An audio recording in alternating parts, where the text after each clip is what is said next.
video. Today we are back diving into the CD collection and we're spotlighting the band Goldfinger, Southern California third wave ska band that you may or may not know.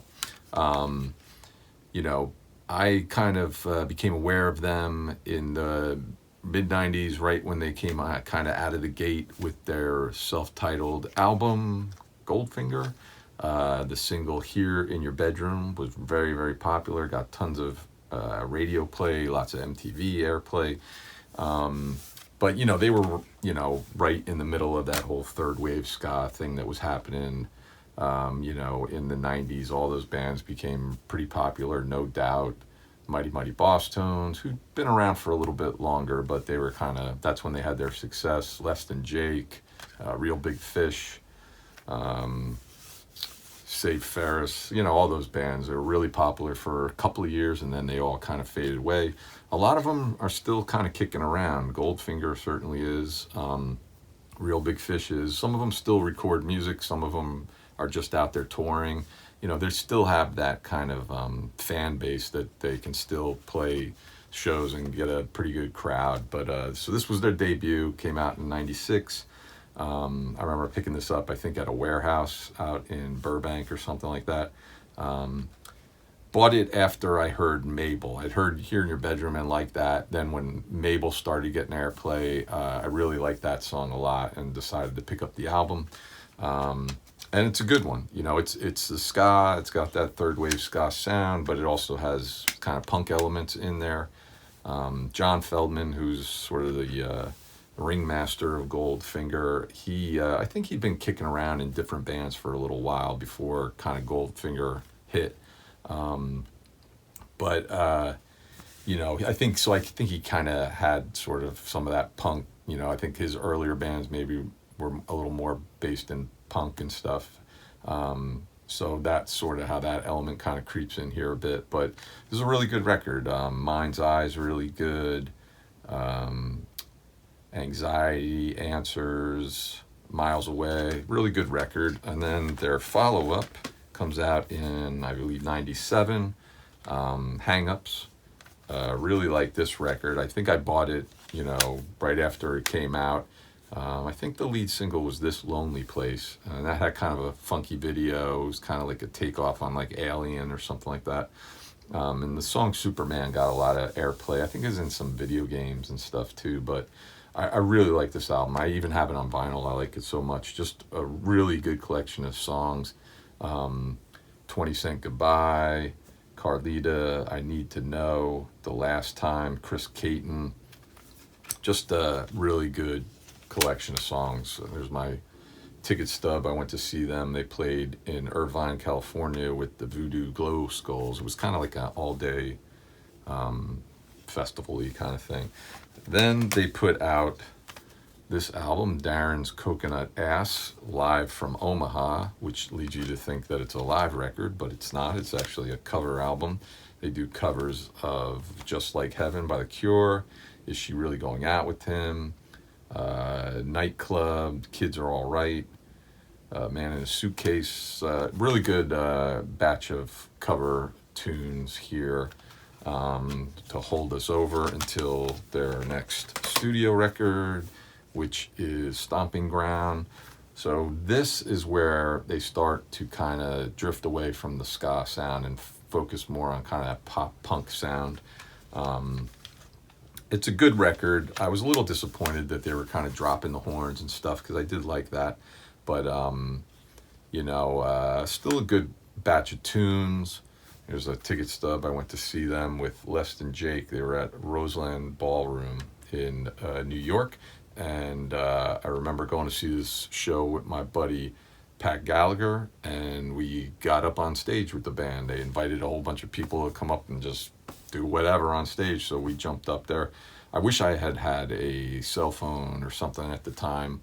I didn't, so I didn't get to take any pictures or video. That would have been kind of cool, because not only to be on stage there with the band or whatever, but being on the stage at Roseland. I just remember that's like a historic club. It's gone now, but it was a historic club. It'd been around forever, and I can remember being on that stage and just looking out across the crowd and just you know, taking in Roseland, you know, from the stage was just kind of pretty amazing. But this, like I said, this is a good record. There's a handful of tunes on here that I really like.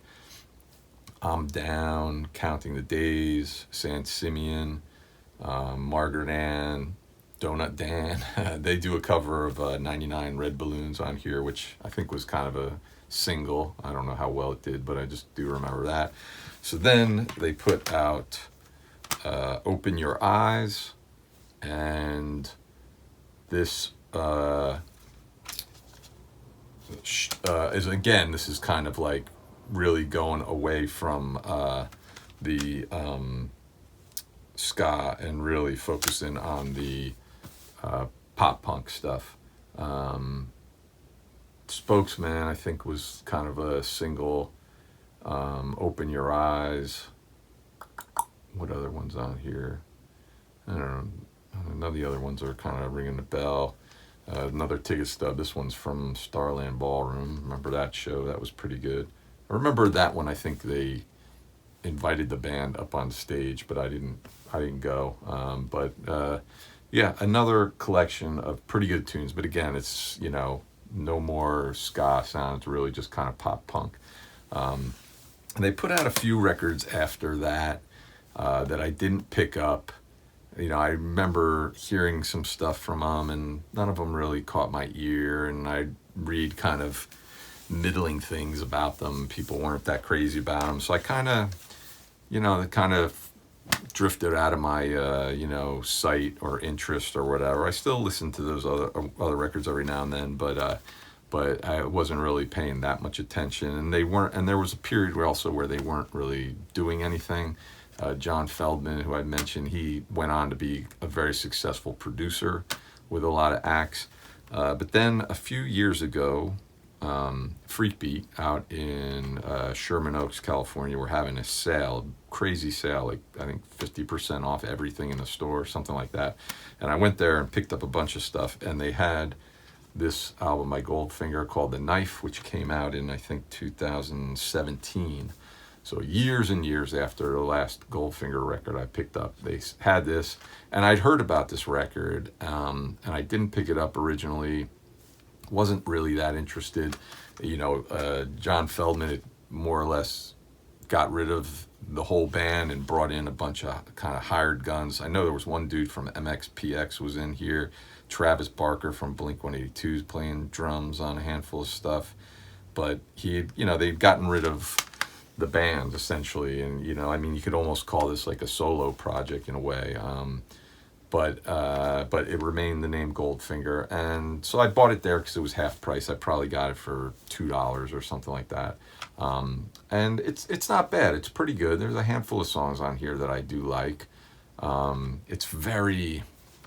It feels very produced. Like there's nothing raw about it, or it's just missing that kind of punk element. Like everything sounds very polished and produced, and everything sounds like they spent a lot of time getting the sound just right, which, you know, I mean, I feel like it kind of takes a little away from some of these songs. It would have been cool to hear some of these songs sound a little more raw, or, you know, less polished, but surprisingly, I thought it was a pretty good record, to be honest. I think they've put out one since this, but I don't think I've heard anything from that.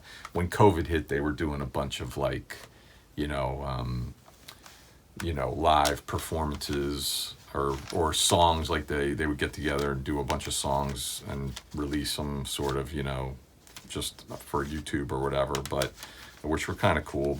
Some of them were just covers of some of their old songs or whatever, but it was mainly that Knife band, this band, that was performing them. I think maybe at this point one of the original or older dudes from Goldfinger has returned to the band, I think, but for the most part, I think it's still sort of that all-star version of Goldfinger. But anyways, that's my collection of Goldfinger CDs. Love to hear what you think about these records, what you think about the newer version of Goldfinger, or maybe even some of those records in the middle that I don't have, like Disconnection Notice and stuff. So by all means, let me know. I'd love to hear it. And thanks for watching, and we'll see you another time here in my bedroom. Hey, what do you know? What? Hey, what is wrong with me? Take it easy, everybody.